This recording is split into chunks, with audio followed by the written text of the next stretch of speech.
आज जो book reading चल रही है ऑटोबायोग्राफी ऑफ द बीस से हम आगे कंटिन्यू करेंगे। आज प्रकरण 27वां है। रांची में योग विद्यालय की स्थापना। तुम संगठनात्मक कार्य के इतनी विरुद्ध क्यों हो? गुरुदेव के इस प्रश्न से मैं कुछ अचंभित हुआ। यह सच है कि उस समय मेरा व्यक्तिगत मत यही था कि संगठन वर्षों के छत्ते मात्र होते हैं। यह एक ऐसा कार्य है गुरुदेव कि व्यक्ति चाहे जो करे या न करे, उसके सिर केवल दोषी मढ़ा जाता है। तो क्या सारी दिव्य मलाई तुम अकेले ही जाना चाहते हो? यह प्रश्न करते समय मेरे गुरु कठोर दृष्टि से मेरी ओर देखते रहे। यदि उदार हृदय गुरुओं की लंबी परंपरा अपना ज्ञान दूसरों को देने की इच्छुक नहीं होती, तो क्या तुम या कोई दूसरा योग के द्वारा कभी ईश्वर के साथ तादात्म्य कर पाता? वे कहते गए, ईश्वर शहद है, संगठन मधुमक्खियों के छत्ते हैं। दोनों की ही आवश्यकता है। निसंदेह आत्मा के बिना शरीर व्यर्थ है, परंतु आध्यात्मिक शहद से भरे हुए कार्य व्यस्त मधु छत्तों का निर्माण तुम क्यों क्यों नहीं कर सकते? उनके उपदेश का मुझ पर कोई गहरा असर नहीं पड़ा। उनके उपदेश का मुझ पर कोई गहरा असर नहीं पड़ा। मैंने प्रकट रूप से कोई उत्तर नहीं दिया, पर मेरे हृदय में यह दृढ़ संकल्प उभर आया, समस्त मानव जाति के मैं यथाशक्ति इन मुक्तिदायक सत्यों को वितरित करूंगा जिन्हें मैंने अपने गुरु के चरणों में बैठकर प्राप्त किया है। मैंने प्रार्थना की, हे प्रभु, मुझे आशीर्वाद दो कि तुम्हारा मेरी भक्ति की वेदी पर सदा आलोकित रहे और मैं तुम्हारे प्रेम को सभी हृदयों में जगा सकूं। मेरे संन्यास ग्रहण के पहले एक बार श्री युक्तेश्वर जी ने एक अत्यंत अनपेक्षित बात कही। उन्होंने कहा था, वृद्धावस्था में तुम्हें पत्नी के साथ का अभाव कितना खलेगा। तुम्हें नहीं लगता कि पत्नी और बच्चों के पालन पोषण के सार्थक काम में व्यस्त गृहस्थ मनुष्य ईश्वर की दृष्टि में प्रशंसनीय भूमिका निभाते हैं? मैंने भयचकित होकर कहा था, गुरुदेव, आप जानते हैं कि इस जीवन में मेरी एकमात्र इच्छा उस विराट प्रेम को प्राप्त करने की है। गुरुदेव इतने मुक्त हृदय से हंसे थे कि मैं समझ गया उन्होंने केवल मेरी परीक्षा लेने के लिए ही ऐसा कहा था। फिर उन्होंने धीरे धीरे कहा था, इसे याद रखो कि जो मनुष्य अपने सांसारिक कर्तव्यों को त्याग देता है, वह अपने उस त्याग को तभी उचित कर सिद्ध कर सकता है जब वो उससे कहीं अधिक वृद्ध परिवार का कोई उत्तरदायित्व स्वीकार करता है। बच्चों की सही शिक्षा का आदर्श मुझे सदा ही प्रिय रहा था। केवल शरीर और बुद्धि के विकास पर ही सारा ध्यान लगाने वाली साधारण शिक्षा के रूखे परिणाम मुझे साफ दिखाई दे रहे थे। नैतिक और आध्यात्मिक मूल्यों जिन्हें समझे बिना कोई मनुष्य सुख के पास भटक भी नहीं सकता, का प्रचलित पाठ्यक्रम में अभी भी अभाव था। मैंने एक ऐसे विद्यालय की स्थापना करने का दृढ़ संकल्प किया जिसमें बच्चे पूर्ण मानव मानव में विकसित हो सके। बंगाल के एक छोटे से गांव देहिका में 7 बच्चों के साथ मैंने उस दिशा में अपना पहला कदम उठाया। एक वर्ष पश्चात 1918 में कासिम बाजार के महाराजा सर मनिंचर चंद नंदी का उदारता के कारण मैं अपने तेजी से बढ़ते शिष्य वृंद को रांची स्थानांतरित कर सका। कोलकाता से करीब 200 मील दूर बिहार में स्थित इस शहर की जलवायु भारत की सबसे स्वास्थ्यप्रद जलवायु में से एक है। रांची का कासिम बाजार पैलेस में मेरे नए विद्यालय, जिसे मैंने योगदा सत्संग ब्रह्मचर्य विद्यालय नाम दिया था, का मुख्य भवन बना। मैंने प्राथमिक एवं उच्च विद्यालय की शिक्षाओं की व्यवस्था की। इसमें कृषि, औद्योगिक, व्यावसायिक तथा अन्य शिक्षण विषयों को पाठ्यक्रम का समावेश था। विषयों की शिक्षा पद्धति का जिनमें अरण्याश्रम भारत के बच्चों के लिए सांसारिक एवं आध्यात्मिक शिक्षा के प्राचीन भाग की अनुसरण करते हुए मैंने कक्षाओं की अधिकांश पढ़ाई खुले आकाश के नीचे कराने की व्यवस्था की।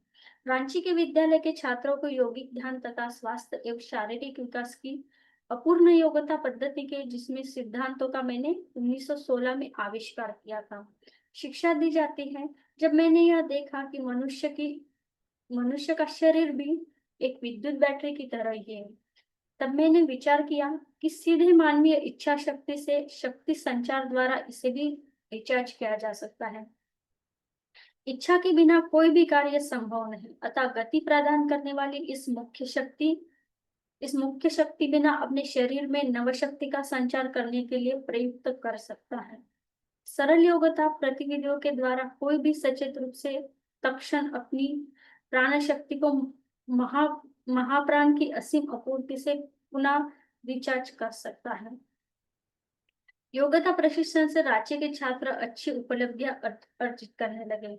शरीर के एक हिस्से से दूसरे हिस्से में प्राण शक्ति को स्थानांतरित करने की तथा कठिन आसनों में पूर्ण स्थिर रहते हुए बैठे रहने की असाधारण क्षमता उन्होंने विकसित कर ली। शारीरिक बल तथा सहन शक्ति के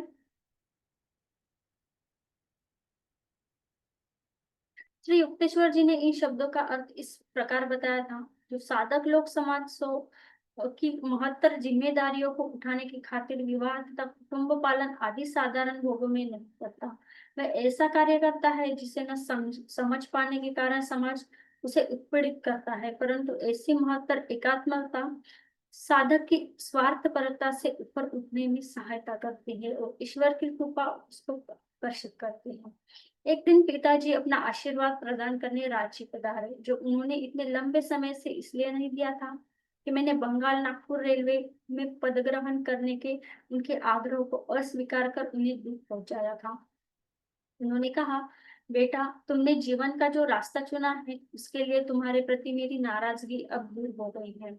इन आनंदी उत्साही बच्चों के बीच तुम्हें देखकर मुझे हार्दिक आनंद हो रहा है।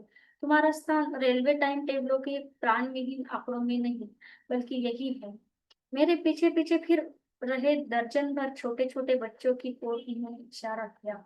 मेरे तो केवल 8 ही बच्चे थे। कहते हुए उनकी आंखों में चमक आ गई। पर मैं तुम्हारी स्थिति समझ सकता हूँ। हमें दी गई 20 एकड़ उपजाऊ जमीन में छात्रगृह, शिक्षकगण और मैं प्रतिदिन बाग बगीचे के काम का और अन्य बाह्य कार्यों का आनंद लिया करते थे। हमने अपने पालतू पशुपाल रखे थे, जिनमें एक हिरण का बच्चा भी था। सभी बच्चे हिरण के इस बच्चे से बहुत प्यार करते थे।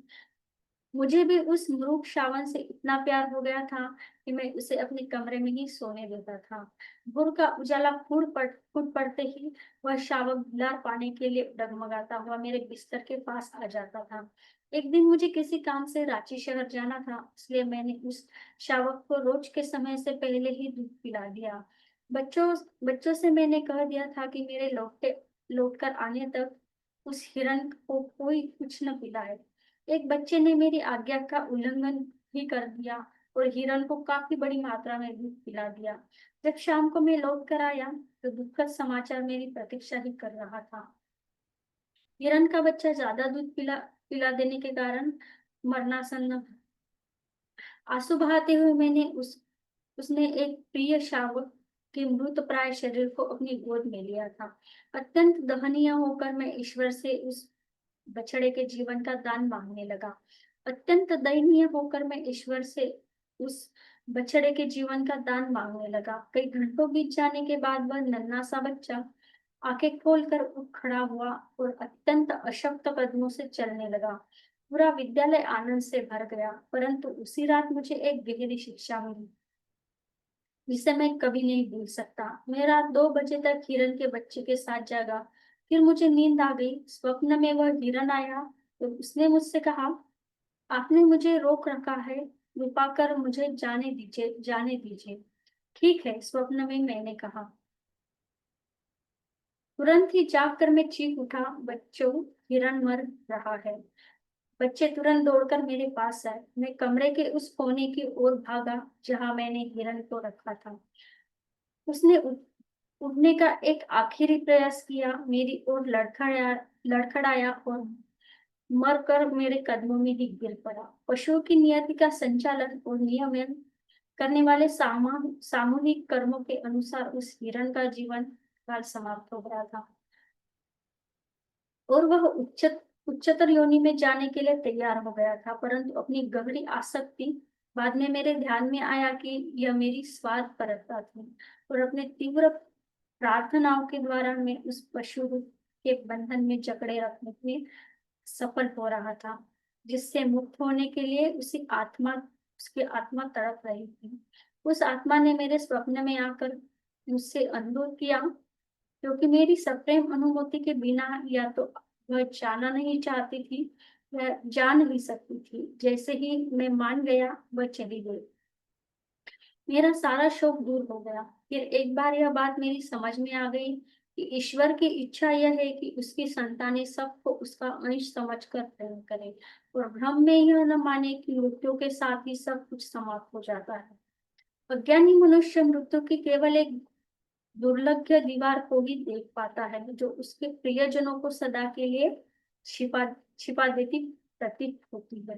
परंतु दूसरों को ईश्वर की अभिव्यक्तियां मानकर उससे प्रेम करने वाला अनासक्त मनुष्य जानता है कि उसके प्रियजन केवल थोड़े समय के लिए ही ईश्वर के आनंद का उपभोग उपभोग करने के लिए मृत्यु के अधीन हुए हैं। रांची का विद्यालय एक छोटी सी सादी सी शुरुआत से विकसित होकर अब बिहार एवं बंगाल में सुपरिचित संस्था बन गया है। विद्यालय के अनेक विभाग ऋषियों की शिक्षा आदर्श को चलाते रहने की इच्छा रखने वाले लोगों के स्वैच्छिक दान से चलते हैं। मिदनापुर एवं लखनपुर में विद्यालय की विकासोन्मुख शाखा स्थापित हो गई। रांची में मुख्यालय में एक चिकित्सा विभाग भी चलाया जाता है, जहां उस क्षेत्र में गरीबों को निशुल्क चिकित्सा एवं दवाइयां उपलब्ध कराई जाती। विद्यालय ने खेलकूद के प्रतिस्पर्धियों के साथ साथ शिक्षा के क्षेत्र में भी अपनी छाप बनाई है, जहां विद्यालय से निकलने वाले अनेक छात्राओं ने बाद में विश्वविद्यालय जीवन में अच्छी ख्याति प्राप्त की है। गत तीन दशकों में अपने अनेक सुविख्यात पौर्वात्य और पाश्चात्य स्त्री पुरुषों ने रांची के विद्यालय को भेंट देकर उसका मान बढ़ाया है। वाराणसी के द्विशरीर संत स्वामी प्रवनानंद जी 1918 में कुछ दिन के लिए रांची आए थे। बाहर खुले मैदान में वृक्षों के नीचे चल रही कक्षाओं के सुंदर दृश्य को और संध्या समय छोटे छोटे बच्चों को घंटों योगिक ध्यान में निस्तब्ध बैठे देखकर वे अत्यंत प्रभावित हुए। उन्होंने कहा, बच्चों की सही शिक्षा के लाहिड़ी महाशय के आदर्शों का इस संस्था में पालन होता देखकर मुझे अत्यंत आनंद हो रहा है। इस संस्था को मेरे गुरुदेव का आशीर्वाद प्राप्त हो। मेरे पास बैठे एक बच्चे ने योगीराज से एक प्रश्न पूछने का साहस किया। स्वामी जी, उसने कहा, क्या मैं सन्यासी बनूंगा?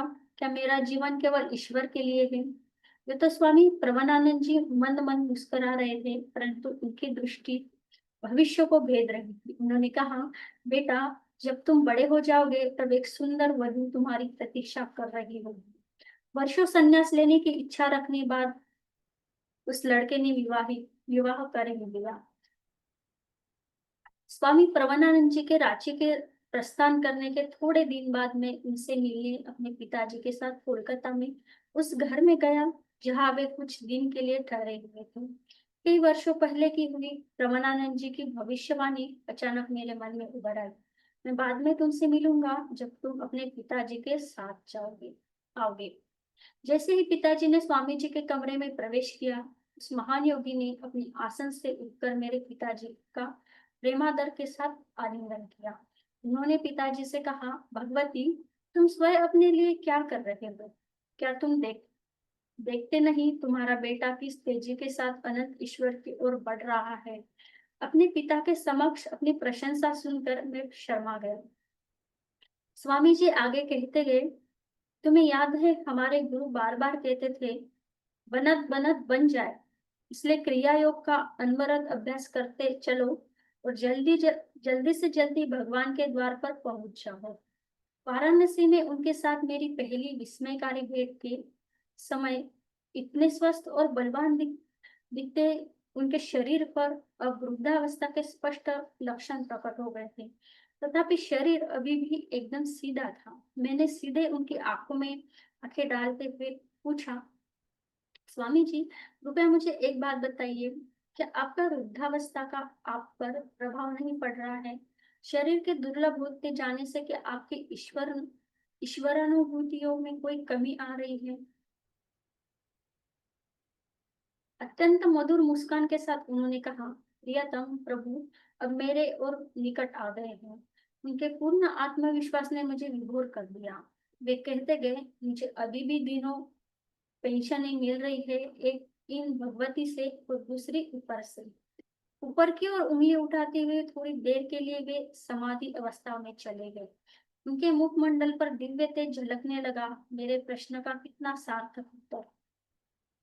रवानानंद जी के कमरे में अनेक पौधे और बीजों के पैकेट देखकर मैंने उनके प्रयोजन के विषय में जिज्ञासा प्रकट की। उन्होंने बताया, मैंने काशी हमेशा के लिए छोड़ दी है, अब हिमालय की ओर जा रहा हूँ। वहां मैं अपने शिष्यों के लिए एक आश्रम खोलूंगा। इन बीजों से पालक और कुछ अन्य साग सब्जियां पैदा होगी। मेरे प्रिय शिष्य पूर्ण सादगी के साथ रहेंगे और अपने समय को ईश्वर के साथ तादात्म्य बनाए रखने के लिए बिताएंगे और किसी चीज की आवश्यकता ही नहीं। पिताजी ने अपने गुरु भाई से पूछा कि वे फिर कब कोलकाता आएंगे। अब कभी नहीं, परमानंद जी ने उत्तर दिया। इसी वर्ष के बारे में लाहिड़ी महाशय ने मुझे बताया था कि मैं सदा के लिए अपनी प्राण प्रिय काशी को छोड़कर हिमालय में जाकर देह त्याग करूंगा। उनके शब्दों को सुनकर मेरी आंखें छलछला उठी, परंतु स्वामी जी के चेहरे पर शांत मुस्कुराहट थी। उन्हें देखते हुए मुझे ऐसा लग रहा था मानो जगत जननी की गोद में सुरक्षित बेटा स्वर्गलोक का कोई नन्हा शिशु हो। परम उच्च आध्यात्मिक शक्तियों पर अपना अधिकार बनाए रखने की महान योगियों की क्षमता पर वृद्धावस्था का कोई विपरीत प्रभाव नहीं पड़ता। वे जब चाहे अपने शरीर का कायाकल्प कर सकते हैं, परंतु फिर भी कभी कभी वे वार्धक्य की प्रक्रिया को रोकने की कोई चेष्टा नहीं करते, बल्कि फिर नए जन्मों के कर्मों कर्मों के बचे खुचे अवशेषों को भोगने की आवश्यकता को मिटा देने के लिए अपने वर्तमान शरीर को समय बचाते हुए एक साधन के रूप में प्रयुक्त करते हुए कर्मों को मिट जाने देते हैं। इस घटना के कुछ महीने बाद मेरी मुलाकात एक पुराने मित्र सनंद से हो गई, जो प्रवनानंद जी का एक अंतरंग शिष्य था। मेरे पूज्य गुरुदेव चले गए। सिसकते हुए उसने मुझे बताया, ऋषिकेश के पास उन्होंने एक आश्रम बनाया जो अत्यंत प्रेम के साथ हमें शिक्षा दे रहे हैं। जब हम लोग जरा सा ठीक से स्थिर स्थावर हो गए, उनके सानिध्य में तीव्र गति से आध्यात्मिक आध्यात्मिक उन्नति कर रहे थे। तो एक दिन उन्होंने ऋषिकेश में बहुत बड़े जन समूहों को भोज देने का मंतव्य प्रकट किया। मैंने उनसे पूछा कि लोगों की इतनी बड़ी संख्या उन्हें किस लिए चाहिए। यह मेरा अंतिम उत्सव है, उन्होंने कहा। उनके शब्दों का पूरा अर्थ मेरी समझ में नहीं आया। परमानंद जी ने बहुत बड़ी मात्रा में खाना बनाने में हमें लोगों का हाथ बटाया। करीब 2000 लोगों को हमने खाना खिलाया। भोज के उपरांत एक ऊंचे मंच पर विराजमान होकर उन्होंने अनंत परमात्मा का पर अत्यंत प्रेरणास्पद प्रवचन किया। मैं मंच पर उनके पास ही बैठा हुआ था। प्रवचन का अंत में हजारों लोगों की आंखों के सामने उन्होंने मेरी ओर मुड़कर असाधारण प्रभावता के साथ कहा, सनंदन, तैयार हो जाओ, मैं अब इस शरीर को छोड़ने वाला हूँ। थोड़ी देर अवाक रहने के बाद मैं जोर से चीखा, गुरुदेव, ऐसा मत कीजिए, कृपा करके ऐसा मत कीजिए। जन समूह मेरे शब्दों पर आश्चर्य प्रकट करता हुआ चुपचाप बैठा रहा। परमानंद जी मेरी ओर देखकर मुस्कुराए, पर उनकी दृष्टि पहले ही अनंत में दब चुकी थी। उन्होंने कहा, स्वार्थी मत बनो और न ही मेरे लिए शोक करो। मैंने लंबे समय तक खुशी के साथ तुम सबकी सेवा की है, अब तुम लोग खुशी के साथ मुझे विदा करें। मैं अपने विराट प्रेमी से मिलने जा रहा हूँ। फिर धीरे से उन्होंने कहा, मैं जल्दी ही फिर जन्म लूंगा, अनंत परमानंद में थोड़ा समय बिताने के बाद मैं इस लोक में वापस आऊंगा और बाबा जी के साथ मिल जाऊंगा। तुम्हें तुम्हें जल्दी ही पता चल जाएगा कि मेरी आत्मा ने कब और कहाँ नया जन्म लिया है। वे पुनः जोर से बोले, सनंदन, अब मैं तुम्हारी क्रिया के द्वारा शरीर छोड़ता हूँ। उन्होंने हमारे सामने बैठकर जनसागर की ओर देखकर आशीर्वाद दिया। अपनी दृष्टि को दिव्य चक्षु की ओर मोड़कर वे निश्चल हो गए। विस्मित जन समूह सोच रही थी। जब सनन ने अपना वृत्तांत पूरा किया तो मेरे मन में विचार आया, विशरीरी संत जितने जीवन में उतने ही मृत्यु में भी नाट किया थे। मैंने पूछा कि प्रवनानंद जी, पुनर्जन्म कहाँ लेने वाले थे। मैं उस सूचना को अत्यंत पवित्र धरोहर मानता हूँ। सनंदन ने कहा, मुझे किसी से वह कहना नहीं चाहिए, शायद तुम्हें किसी और तरीके से पता पता चल ही जाएगा। अनेक वर्ष बाद मुझे स्वामी जी केशवानंद जी से पता चला कि प्रभुनानंद जी नया जन्म लेने के कुछ वर्ष बाद हिमालय में बद्रीनारायण चले गए और वहां महान गुरु बाबा जी के साथ रहने वाले संतों में शामिल हो गए। बस आज के लिए इतना ही। सभी का बहुत बहुत धन्यवाद। Thank you so much. और कोई बात करना चाहता है तो बात कर सकते, वरना हम हमारे सेशन को थैंक यू प्रिया मैम, वापस से आज आज के इस बुक रीडिंग के लिए। और बहुत बहुत धन्यवाद। लेकिन ना मुझे जैसे कल का जो चैप्टर था ना, कल तो वो कुछ जीसस के बारे भी था उसमें, और यस भी हमारे बाइबल के कैरेक्टर से। तो मुझे लगता है मैं दोबारा से उसको सुनूंगी। यस बिल्कुल। आपका वो कल तो सुना, लेकिन थोड़ा फास्ट जाता है ना, तो थोड़ा information process, data processing time लगता है। Anyway, so thank you so much. मतलब आपके जरिए से कम ये बुक हम तक पहुंचा, इसके लिए thank you. Thank you so much. और आप क्रिया योग के कल का टॉपिक तो क्रिया योग के ऊपर के ही ऊपर ही था। था। और आपको और क्रिया योग के बारे में जानकारी चाहिए, या आपको मतलब ये तो गुरु के बिना पॉसिबल नहीं है, लेकिन फिर भी हम हमारी तरफ से थोड़ा सा तो प्रयास कर सकते हैं करने के लिए। तो मैंने एक विलनेट पे और एक सिर्फ के क्रिया योग के बारे में बताया है, एक वीडियो बनाया है। उसमें पूरी जानकारी है, एक अलग से वीडियो बनाया है। अच्छा, उसमें बहुत सारी इंफॉर्मेशन थी, तो आप, तो कैसे सर्च करेंगे? या फिर मैं आपको लिंक भेज दूंगी। Thank you so much. हाँ, और एक ऐसे आप देख सकते हैं इस तरीके से, एक मतलब टाइप्स ऑफ मेडिटेशन करके एक वो बनाया है, प्लेलिस्ट बनाया है। उसमें भी वो उस इसमें है, वो टाइप्स में है, टाइप्स ऑफ मेडिटेशन करके एक प्लेलिस्ट। ओके। हाँ, उसमें सभी प्रकार के जो ध्यान है वो उसके वीडियो उसके बारे में, तो आप वो भी चेक कर सकते हैं।